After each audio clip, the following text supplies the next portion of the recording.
They wrote me off. I ain't right back, though.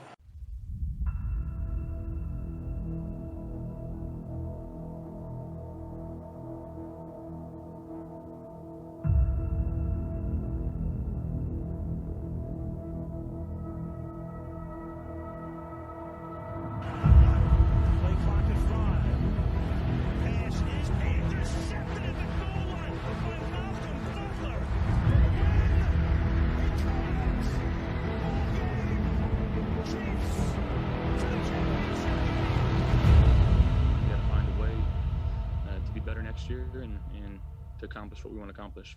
We're trying to build the championship freaking football team right now. Papa, I'm gonna show you how great I am.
Oh, boy.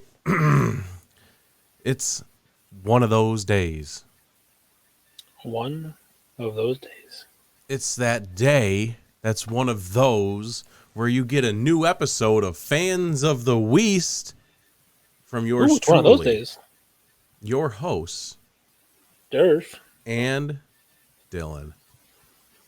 I mean, it's a Tuesday right now, but you're probably going to be listening to this on a Thursday.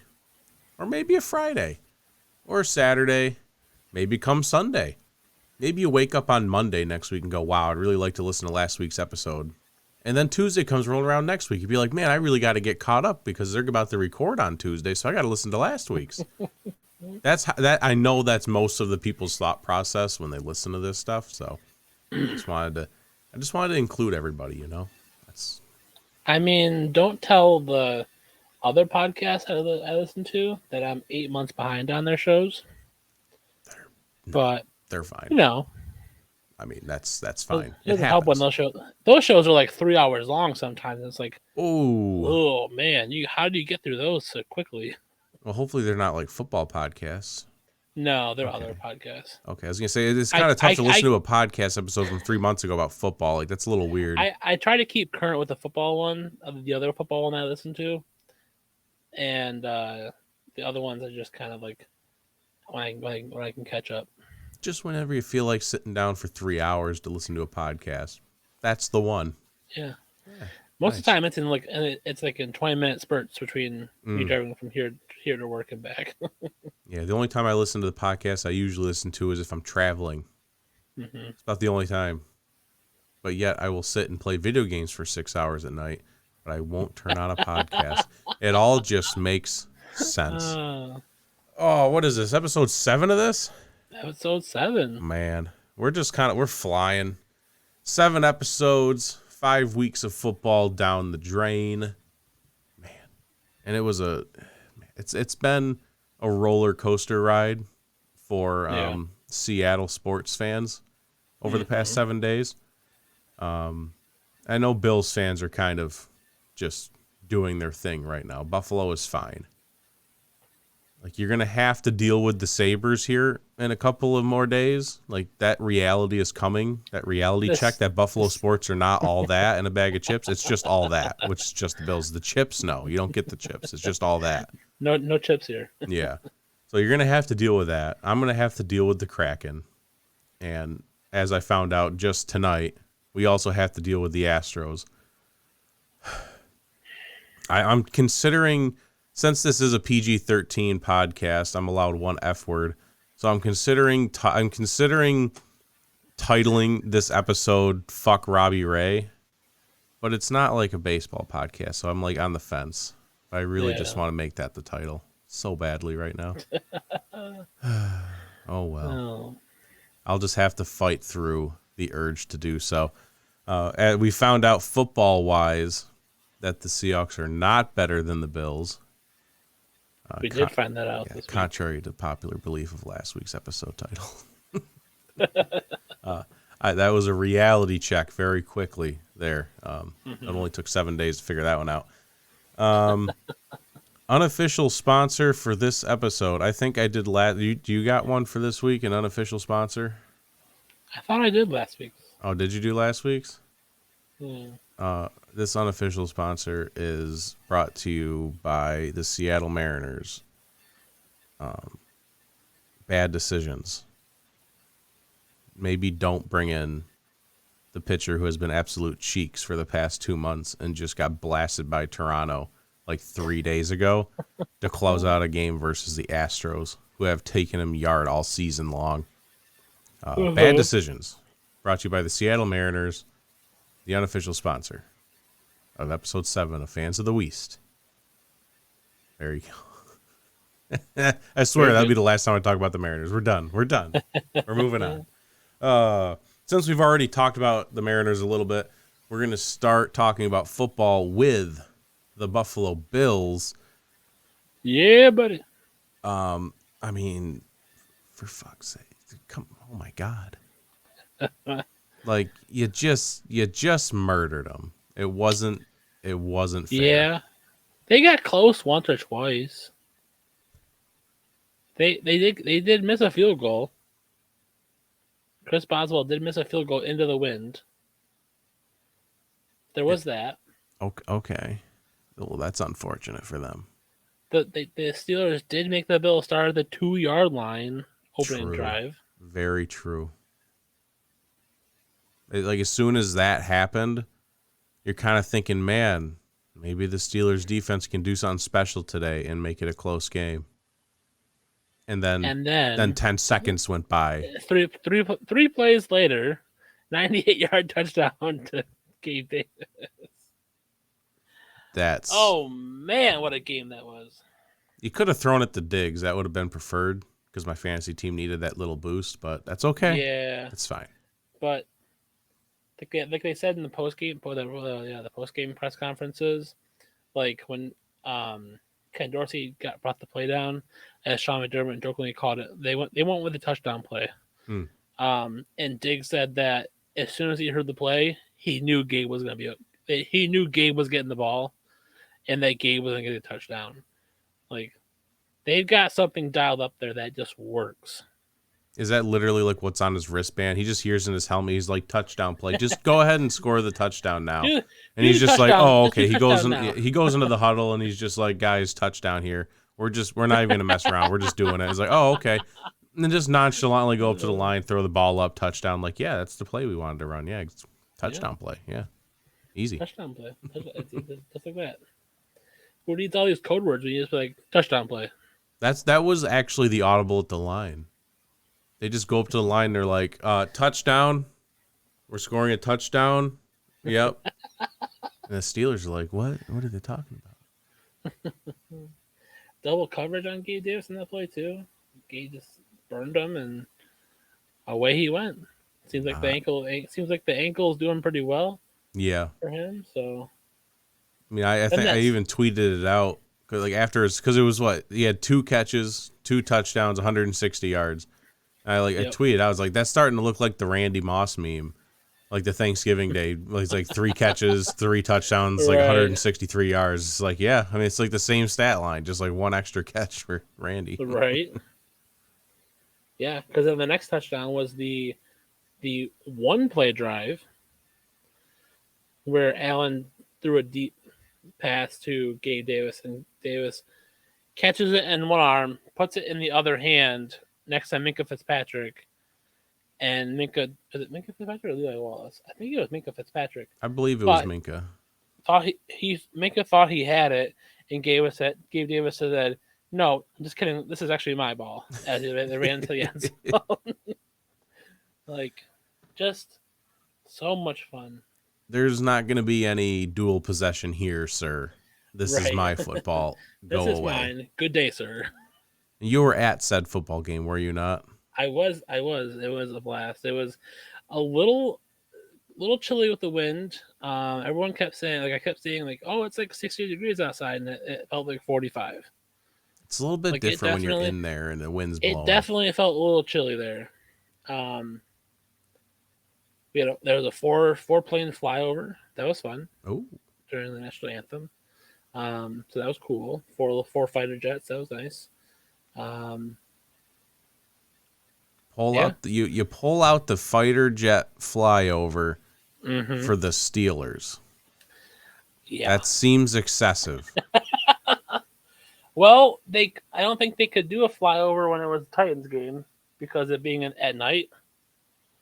They've done I night think- flyovers for games in the Well, past. but It's also probably the not good- as safe, but probably not as safe, and they had the Goodyear blimp there. So depending on what elevation the Goodyear blimp was at, don't need a fighter jet flying through the Goodyear blimp and probably causing not. a massive scene. That's fair. So yeah.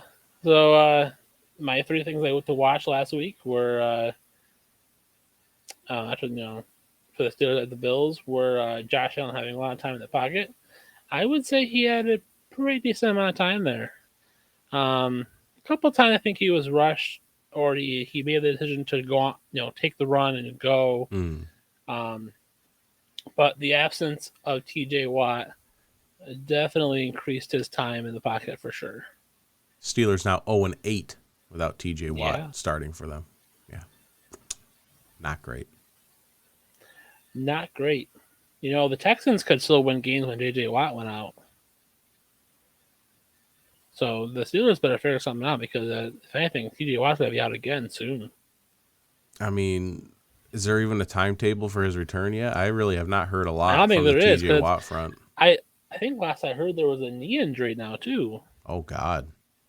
Like something, another injury added to the list. So he is just like his brother. Yeah. Big it playmaker, runs in the family. fragile as a toothpick. His return is delayed after an additional knee surgery. He's now expected to miss an additional 1 to 2 weeks. On top of how many weeks, though, is the question. I think the shoulder was 6 weeks. So they were hoped to be returned by week 6, and then he had the knee surgery. So probably looking around week 8, maybe. Oof. Right. Oof. Not good. No. But so second thing I was looking at was defensive pass rush making a mess of Kenny Pickett. They absolutely did. I think Kenny Pickett held his own for what he was, from where they were playing, being down so many points so quickly. Mhm. But that pass rush definitely had some improvement with Jordan Phillips being back out there and Ed Oliver being back out there, and they were definitely able to get home a few times. Not as much as I thought they were going to, but they still made a mess of Kenny Pickett for his first official NFL start. Yeah, he dropped back 52 times, 1 interception, took 3 sacks. Yep. Tough day for the Rook. And he didn't speaking get of any that- assistance from the rush game either. No. Najee Harris had a couple medium chunk plays, not maybe 10 yards at a time. But the Bills really did a really well job, containing that and being able to attack the runner and being able to just hit him and get him to the ground as fast as possible, not trying to play ball hawk or knock the ball out. And it's more like, nope, let's just hit him, get him down. Maybe someone from the Bills can fly out to Seattle and tell them how to do that. Or the Raiders, apparently, last night. Or the Raiders. That would help, too, for them. But we'll stop at Seattle first. And then speaking of the one interception to Kenny Pickett, I didn't see a lot of Pickens versus Elam. It looked like Elam was a lot more on Claypool or Deontay Johnson, but Kaiir Elam got his first interception this week. Good for the young one. There was a lot of rookies getting their first this week, so it was good to see, and great interception by him. And I think that was like the big stat, wasn't it? Like the first 3 picks got interceptions this weekend between Sauce, Elam, and the guy for the Texans, Stingley. Oh, Stingley. I believe they all had interceptions, along with Tariq Woolen too. Oh, nice. Tariq Woolen now has 3 interceptions through 5 games. There you go. And a blocked field goal, which was recovered for a touchdown.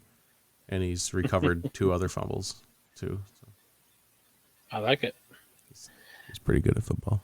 He is pretty good. That's a good pick by the Seahawks. Can the Seahawks build around him? I don't know. No.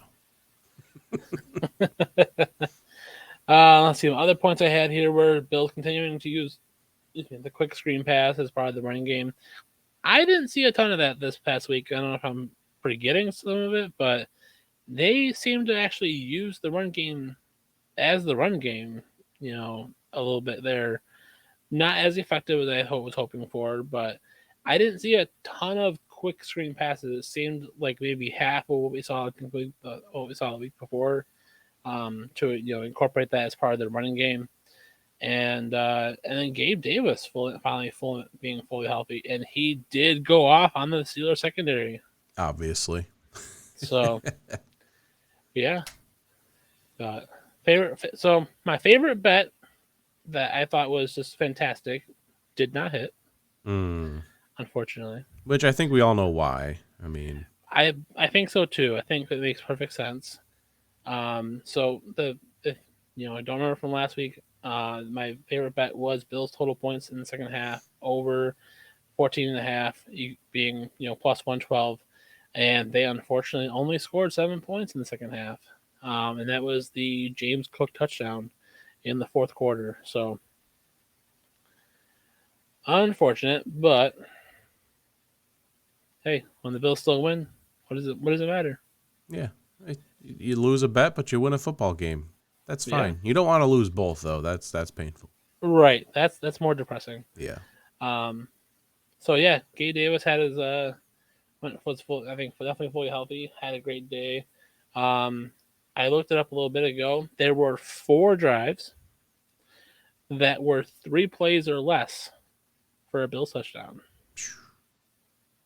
That's how that's the definition of explosive plays, an explosive offense. The Bills obviously have that in full effect. Yeah. When the offense is fully healthy, that's what they can do. And they obviously were not fully healthy last week against the Ravens. They were probably still suffering like a small amount of fatigue from that dreadful Miami game. Gabe Davis still was probably sort of battling that ankle. Now you could see that they were still just like something was off, at least in that first half. Right. It clicked in the second half, and it obviously carried into the Steelers game. And I think this is the difference, between teams that are like fraud Super Bowl contenders and like real Super Bowl contenders, is when you have these mismatches, like you're just going into a week where where it's just like everyone's like, yeah, they're going to obviously piss on this opponent. It's going to be amazing. And they actually do it. Right. Like whenever you see those fraud opponents, like the fraud Super Bowl, oh yeah, this team's definitely, and then they go and they like lose to someone they shouldn't lose to. I think that's the big difference. Like the Packers, per se. Oh yeah, Aaron Rodgers is still there. They are still contenders. Oh, you lost to the Giants? Never mind. But no one's I was saying that shocked about the Bills. Yeah, for sure. Then this week coming up will be I think probably the biggest test. So. It's a lot of good football coming up in Week 6. Oh yeah. A lot of good football in Week 6, I think. I have to look at the whole schedule, but I already know a couple matchups that I like. The Seahawks one is not one of them, but we'll get there. Let's see here. The Seahawks went over to New Orleans, and they did their thing, which means they scored a lot of points, and Geno looked like a comeback player of the year candidate. You know, maybe if the team wasn't complete doo-doo, an MVP candidate. But the defense is just the worst that this team maybe has put out in the history of Seattle football. I'm reaching that point. I know the Seahawks defenses in the past haven't been great at points, like right at the end of Legion of Boom, like the past, like pretty much the past like 4 or 5 years they've been pretty bad. Like, but I mean, this is just a next level bad defense. They can do nothing, with the exception of Al Woods, sometimes Nuosu, and then Tariq Woolen and Kobe Bryant. That's it. That's the end of the list.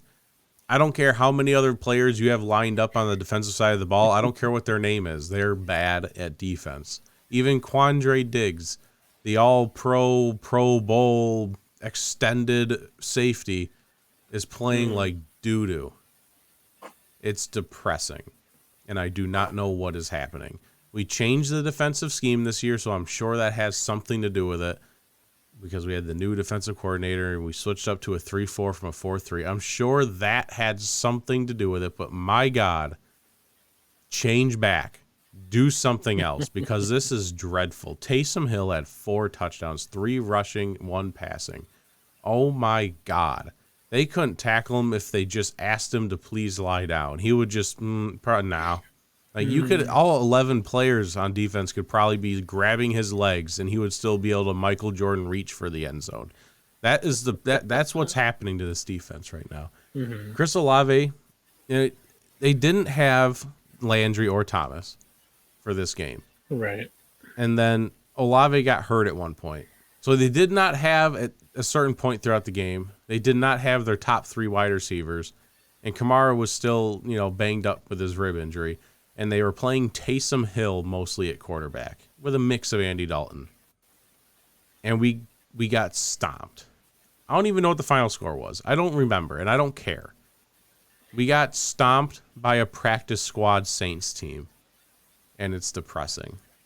Because Geno Smith keeps doing his thing, throwing Russell Wilson-like deep balls to Tyler Lockett for touchdowns, and it doesn't matter. And I hate it. I know I shouldn't hate it as much because, hey, they lost, one step closer to a top 5 draft pick for a quarterback. I don't even know anymore, because it feels like this team would have potential now. It's like, oh my God, look at this offense, it's so good. And if the defense had any lick of defensive talent, we wouldn't be here, and we might be actually considering a playoff spot. Maybe not like a Super Bowl win, but like being competitive at least. Trying to sneak into that wild card spot. Yeah.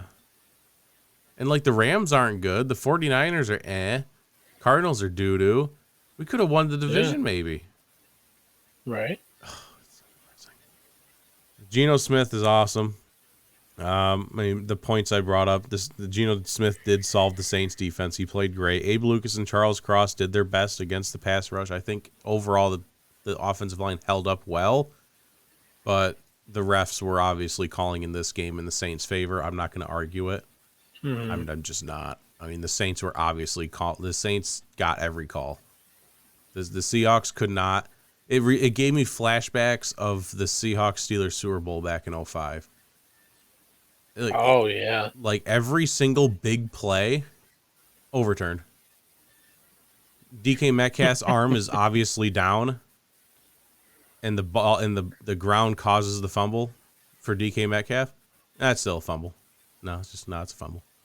Every call went the other way, and it was just that's the most frustrating part of all of that. Tariq Woolen and Kobe Bryant both played well. Tariq Woolen again had an interception, and then I think Kobe Bryant, did he punch out another fumble maybe? Don't even remember. That's fine. But my biggest point here is, Kenneth Walker, where is he? He's here. He found the offense because Rashad Penny's season is over. He broke his leg in like 16 spots. So his season's done. Maybe his career. I don't even know at this point. This dude can't stay healthy. It's unfortunate. Right. Because he's finally popping off. He's finding his rhythm, and he can't stay healthy. But here comes Ken Walker, 69 yard touchdown. I mean, he looked fast. He is explosive. We're going to see more of him now, and I will talk about it a little bit later, so I'm not going to get too deep into it. But yeah, he showed up finally. Yeah. Finally. I'm never going to bet an under on a Seahawks game ever again. So just so everybody knows, under 46 didn't hit, and I'll never bet another under ever again on a Seahawks game. But Olave did score. You can take that with a grain of salt, in my opinion, because whether he actually did score or not, I'd say is up in the air. For those who watched the play, I don't know if that was a touchdown or not. It was a little iffy.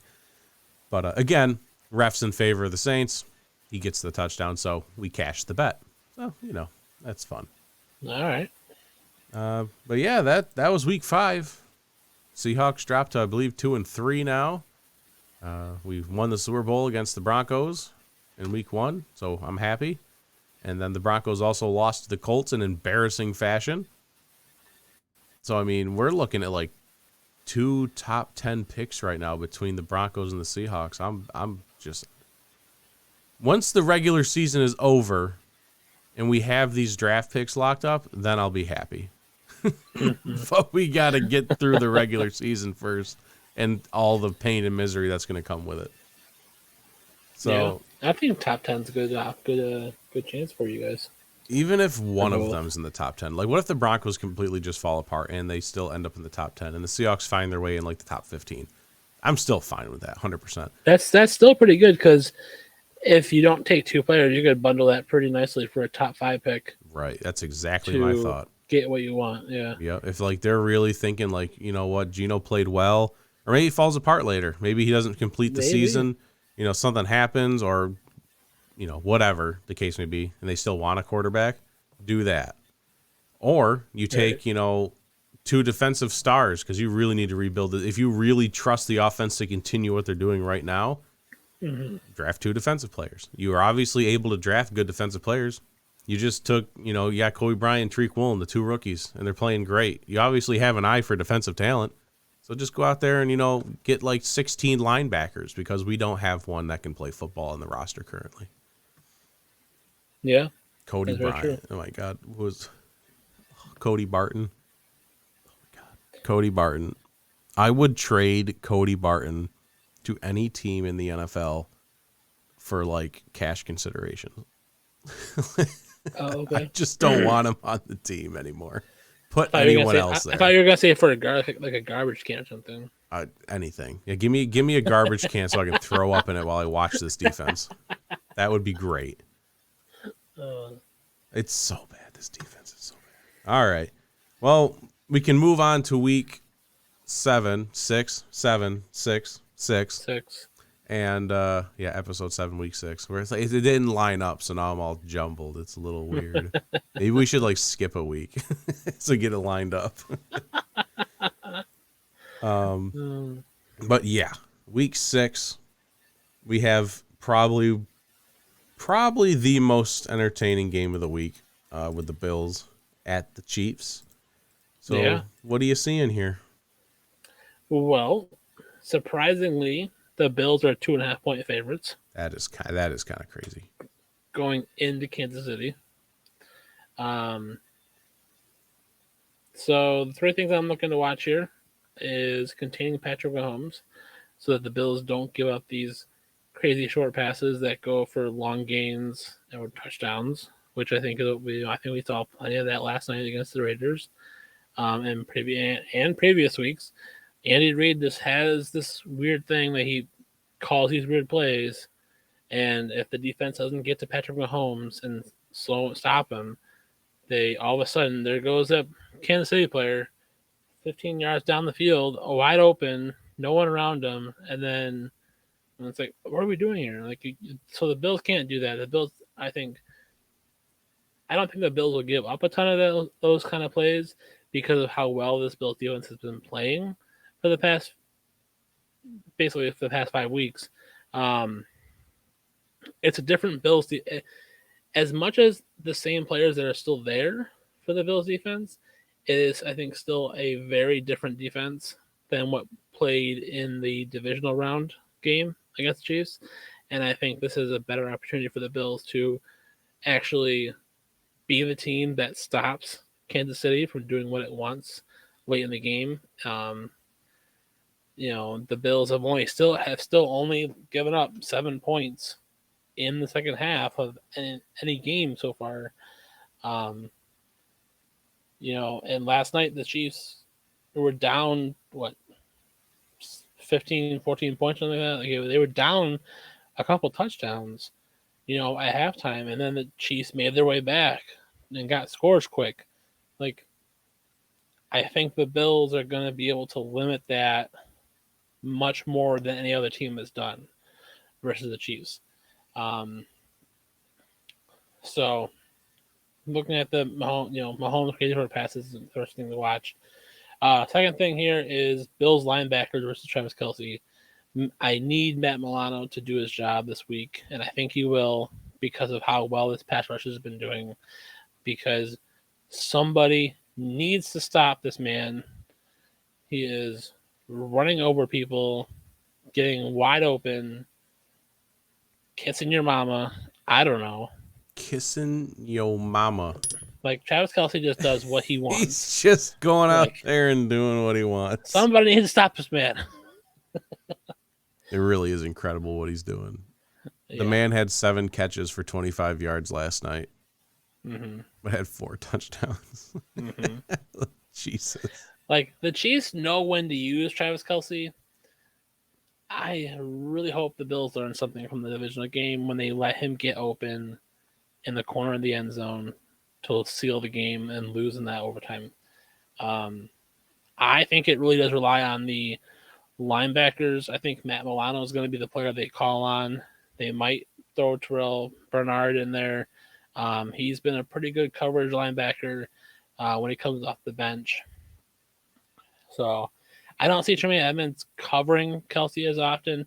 I think Tremaine can do it 1 or 2 plays, but Tremaine's more of a seek and destroy that running back or receiver who just caught the ball and go from there. So I think that's another key component for this game is the linebacker versus Travis Kelce.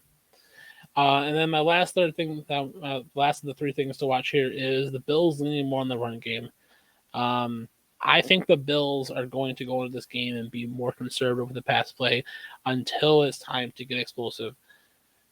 They might have an explosive play here or there, but it's not going to be like it was against the Steelers. I think the Bills are going to lean on this run game because of what they saw. I'm sure they're watching tape today, but watching what the Raiders did against the Chiefs defense, Josh Jacobs had a day yesterday. Even though the Raiders lost, Josh Jacobs was running over guys. I can see the Bills with using all 3 running backs being able to run over the Chiefs defensive line, I think, without any major issues. And I think the Bills are going to lean on that. Hopefully we see a Devin Singletary touchdown this week. Maybe we'll get James Cook another touchdown against the Chiefs. So I'm looking for that as, my third thing to keep an eye on with the run game. It's gonna be tough. So some couple other points real quick here. How many Bills players are going to be healthy at the game for the game?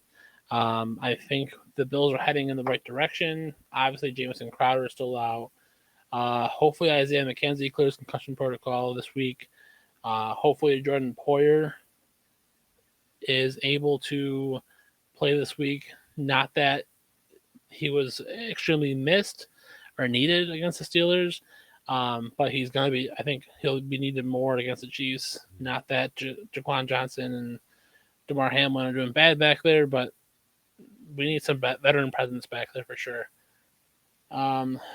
let's see. Will the Bills offense turn more to Shakir and Cook to keep the Chiefs on their toes?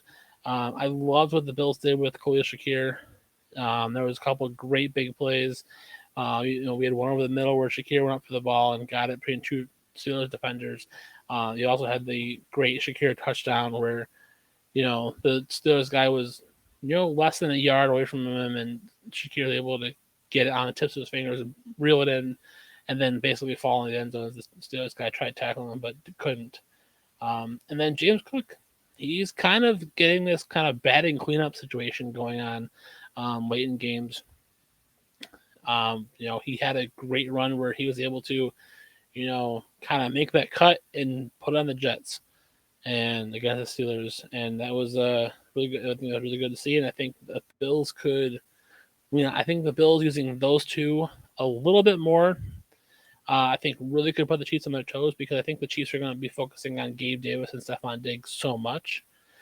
Not that it made Gabe Davis's, not that it made Gabe Davis unable to get 4 touchdowns the last time these two teams played, but the Chiefs are going to be, I think, a little bit more hyper-focused on defense to try and shut down Diggs and Davis for sure. So look to see. I'm going to keep an eye on and seeing what they do with these rookies and seeing how these rookies pan out in a big game like this.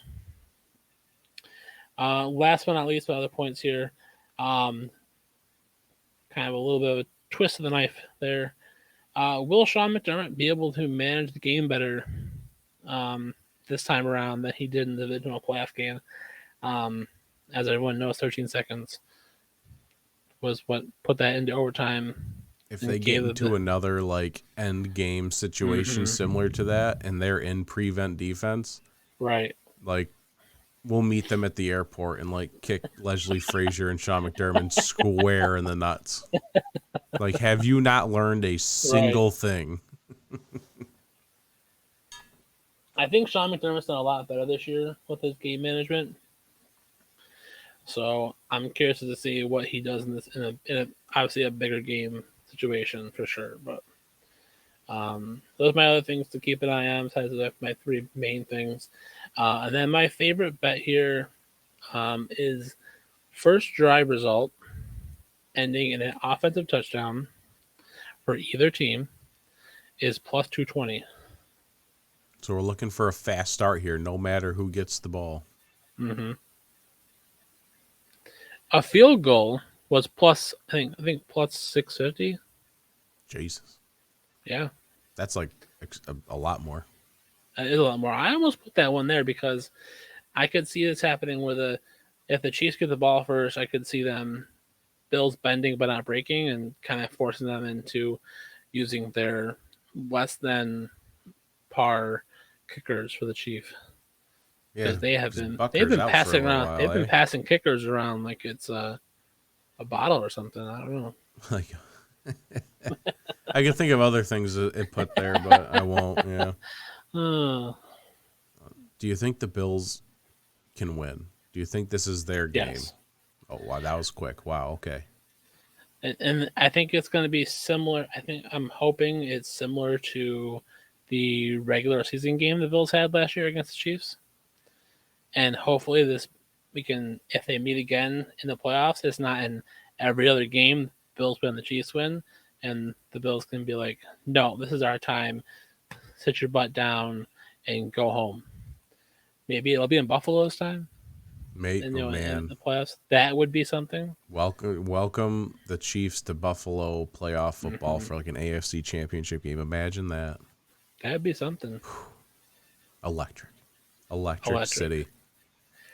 I don't know. This Bills team just feels different this year compared to last year's. Last year they were explosive and they were able to win big games. This year it literally feels like they're playing puppet master with the NFL. I just think they're on a 100% revenge tour after the way they lost. Yeah. I mean, 13 seconds obviously, but also the coin flip. I mean, like we said it right from the start. Even when the first team offense came on during that third preseason game, they just came out there and they're like, Josh Allen was just like, yeah, he was a 3 for 3, 70 yards, touchdown.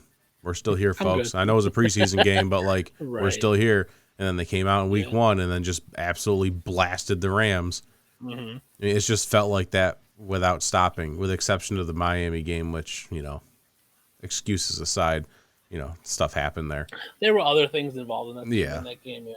But like overall, they've just been on this mission to just tear everything apart. Mm-hmm. They're very good and explosive, but they're also mad. There's this underlying feeling that they're just pissed at everyone.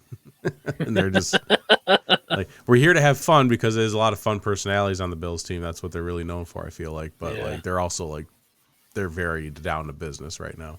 Like, did you see the TikTok video of Deion Dawkins and Isaiah McKenzie dancing to "I Want It That Way" by the Backstreet Boys? I saw it live when I was standing in the stands. I'm like, that is awesome, because I had seen a TikTok video like 3 days I think before that where they did it in the locker room, and they tried to get Josh Allen to do it.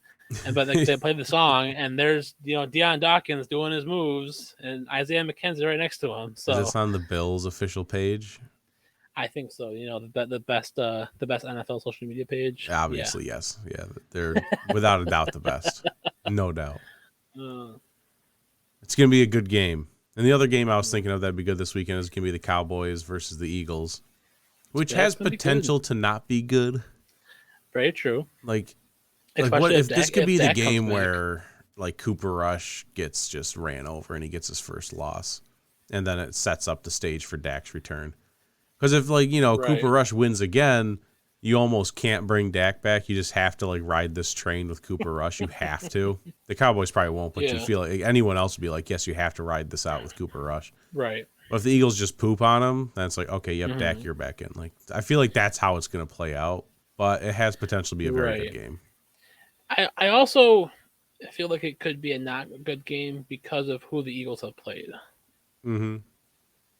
Like, they just played the Cardinals, right? Yep. And then the week before that, I think was the Jags. The Jags, yeah. I don't know. It seems like, yes, the Eagles are good. I'm cautious with that record, and I feel like I'm cautious with them, like I was cautious with the Cardinals last year. Yeah. That's fair. That's a fair assessment. And they played the Lions. Well, we've seen the Lions are not a bad team this year. It's just the defense is Right. atrocious. That's Although Seahawks. this past week, the Yeah. Lions didn't score Very a single weird. point. So Very weird. very weird when Bailey Zappi puts up 29 on the Lions, and the Lions can't do anything. Right. Like, what in the world? They played the Vikings, the Commanders. So that was probably one of their bigger games. Yeah. Right, and they played very well. Obviously, they shut down Jefferson. The Commanders, who are absolutely atrocious. And then the Jaguars, are kind of rebounding this year. They're not bad. Right. And then the Cardinals, who I don't know what to make of the Cardinals right now. Mm-hmm. Very not that great. Yeah. So, I mean, we'll have to – I feel like we still have to wait and see the Eagles. I think this will be a good test for them because the Dallas defense is very good. The offense, I think, is up in the air for Dallas, but the defense is very good. So Right. Jalen Hurts is going to have to overcome that. Could be That's good. true. A game that will not be good is the Cardinals coming to Seattle. As a Seahawks fan, and all of the other Seahawks fans out there, and probably Cardinals fans as well, are well aware of the history that, the Cardinals have with the Seahawks in Seattle. They like to embarrass Seattle in front of their own home crowd. One of those like 40-7 kind of games. That's what the Cardinals do to Seattle in Seattle. And then the Seahawks go to Arizona and half their team gets hurt with career-ending injuries. I hate the Cardinals so much. Like, they're a top Me 3 too. least favorite team. I hate them. I absolutely despise the Cardinals, mainly for the reasons I just stated, but then also Right. like Kyler Murray and Cliff Kingsbury. I just hate all of them. I hate J.J. Watt. I hate everything about the Cardinals and everything they stand for. This is one of the main reasons. For some reason, they just love to come in and embarrass us. So, and there's no reason to believe that that's going to stop this season, this time around. I mean, for one, it's not a Call of Duty double XP weekend. So Kyler Murray is 100% focused. He's ready. There you go. Yeah, so he's going to pop off. He knows the Seahawks. He knows they're bad. He's just going to do whatever he wants. Whether he wants to run it, he's going to pass it. James Cook's going to have 3 touchdown runs. It's going to be a mess. And that's what I fully expect. And I'm sure that Geno in the offense can maybe score some points and keep it close like they have been all season. But again, you're not betting the under here unless the under's like 68. You know, that's the only way you might consider the under. Because this is going to be another game where you could see like 38-32. I could see that again. This could easily be that kind of game. My 3 things I'm watching for here is it's going to be Ken Walker. I know what I'm going to get out of Geno for the most part here. Like, he could stumble and I wouldn't be surprised, but if he keeps doing what he's doing, I also won't be surprised. That's what's kind of nice about this whole Geno thing. Whatever happens, it's just like, yeah, that makes sense now. He plays well, that makes sense. He knows what he's doing. He plays bad, that makes sense. It's Geno. So it's like you just know what you're gonna get. But with Ken Walker, like this is gotta be cautious here because we've lost Chris Carson officially, like for good, and we lost now Rashad Penny again. So I want to be careful when I say this. But Ken Walker is the guy we drafted to be our next RB1. He's supposed to be the guy. All right, this is our new 3-down running back. We still have DJ Dallas and Travis Homer, but this is supposed to be our guy now, and he needs to pop off. We can't be one-dimensional with Geno Smith. I feel like Rashad Penny was the reason Geno has been playing so well, because Rashad Penny has the ability to run the rock. If Ken Walker stumbles and he has 15 carries for 3 yards, the passing offense will fall apart, and then the Seahawks will have nothing. I don't think that'll happen because we just saw Kenny, pop off for a 69-yard touchdown run. So in his very limited carries he's had in the other games, he's shown his ability to, sharp cuts, find the hole, get generally large chunks of yardage. He's done it well. He can catch the ball. He's very versatile. I trust him. I just need to see it. I need to see it for 60 minutes. So it'll be fun. I have something to watch for this game, and it'll be Kenny. The second one is the defense. Again, I don't care about anyone else on the field other than Kobe Bryant and Tariq Woolen. At this point, Tariq Woolen is a very serious candidate for Defensive Rookie of the Year. Like I already said, he's got the 3 interceptions through 5 games. He has the blocked field goal that was returned for a touchdown. He has 2 fumble recoveries. He's absolutely popping off right now. He still has the best passer rating allowed with all the rookie corners in the league. Maybe even like just corners in general. I mean, he's just absolutely electric so far. So I just want to see him continue to do that. That's all I want. He's not going to be able to do this alone.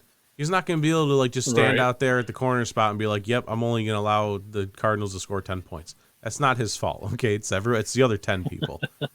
I just want him to keep that resume growing because I really want him to win that award. That'd be so cool to just walk away with any hardware at the end of the season. Oh yeah, for sure. Point number 3. Something that we need to talk about a little bit. The goddamn refs. What are we doing? Especially in the game last night, like these referees think they're the main character. They think people are buying the Madden games and playing refs. Like they think that there's a ref story mode. Right. Yeah. You grow up doing Pee Wee football and they're like, "Hey, we want you to come to Alabama State and referee our games." Like, oh, so you sign a contract and go to college and referee a college football game. Oh, this is huge. Then you make your way all the way to the NFL where you can call roughing the passer penalties all day for whoever touches Tom Brady. That's the dream right there. But it was just god awful in the Seahawks game. I already said it earlier. Felt like the Super Bowl all over again. They are awful. So for one, to make it more Seahawks related, they need to be more disciplined. Some of those penalties were in fact their fault. They have been drawn off sides for, on third down to pick up first downs constantly. The defense is completely undisciplined. Both Mafe and Taylor are the number one people who commit those penalties. But I just need the refs to take a step back. I want your opinion as well. Mm-hmm. I need to see less black and white on my screen. Just I stop. agree. No one wants this. No one needs you calling penalties because someone tugged a jersey string. Just because you sack a quarterback doesn't mean you get to throw a penalty. Just because somebody's foot gets tangled, doesn't mean we need a penalty. Not everything is a goddamn penalty. Just sometimes it's just football. All right? Your job is to look for the egregious stuff that causes a shift in the game with an advantage because they cheated. That's what a penalty is supposed to be. You can't just tackle a guy who beat you in coverage. Okay, that's obviously a penalty. We need to stop thinking everything's a penalty. Put your damn flags away and shut up. And it really is that simple in my eyes. Yeah. No, I agree with you there. It's definitely the refs are getting a little flag happy here. And then it's weird because sometimes you think they're being aggressive, and then they just don't call a blatant foul. Right. It's they call the roughing the passer on when they sack Derek Carr and get the fumble. Right. Which was blatantly not. They call it because he landed on top of him, but he fumbled the ball, so he's going for the ball too. So that was obviously not roughing the passer, but they call that. But then when the Chiefs are in the red zone and they sack Patrick Mahomes and he literally throws him to the ground, like 10 times more aggressively than what happened to Tom Brady when they called that penalty. They don't throw a flag. I think that's the number one complaint from most fans. For me, I just don't want to see the flags at all. But I think most fans are just screaming you just be consistent if you're going to throw the flags. Just consistency, so then you're pissing off less people. It's just they called that and they called that. Fair enough. Guess they're just calling it. But when you call that and don't call that, that's when things happen. That's when people get mad. Yeah, for sure. Yeah. Just need to see a lot less yellow on the field. I think that's the end of the conversation. Just calm down. Just calm down. Yeah, I already said that. And then, my favorite bet here, obviously brought to you by BetUS. You can use OOTF when you sign up to get some extra money in your bank account there for BetUS. BetUS, you can bet on sports with BetUS. There you go. There's your spot. I'm taking the Cardinals spread. I'm shocked it's only -3. I'm blown away it's only -3. I don't know how it's only -3. Vegas must know something. I think that's a bigger slap in the face of the Cardinals. 100% is, yeah. The Seahawks are we're only 3-point. We're 3-point underdogs. All right, we're doing great. I threw in a Ken Walker anytime score for fun because I feel like anytime touchdown scores is just a fun way to bet. Usually the odds are pretty good, and then you're rooting for a guy to score. I think it's fun, so I normally always include that. But my absolute favorite bet this weekend, that if you had $1,000 to put on a bet, it would be Cardinals -3. Just based off of history alone, take away the fact of how both teams are playing right now, especially the Seahawks defense. Take that away. Just look at the history of the Cardinals going into Seattle and look at those scores. It's dreadful for the Seahawks. So easy peasy, lemon squeezy. I think that's all I had for this week. I think so. I mean, it has been 50 minutes of talking about football. It has. So I guess I'm going to go watch some playoff baseball. There's hockey on tonight, too. There is hockey. Opening night. Tampa Bay and the Rangers are going at it currently. I wonder if there's even been a goal. It's 1-1 currently, halfway through the second period for the Rangers and the Lightning. Oh, very nice. And then this will be funny for people to listen to on Thursday. Yeah, obviously that happened. We know. It's currently tied in the bottom of the fourth, 1-1 with the Guardians and the Yankees. So we got a good little pitching duel going on there in New York. There you go. But yeah, we got the Bills at the Chiefs and the Cardinals coming to Seattle. Everyone buckle in for a wild Week 6. I'm Dylan. I'm Derf. This has been Fans of the Weast, Episode 7. Go Hawks! Go Bills.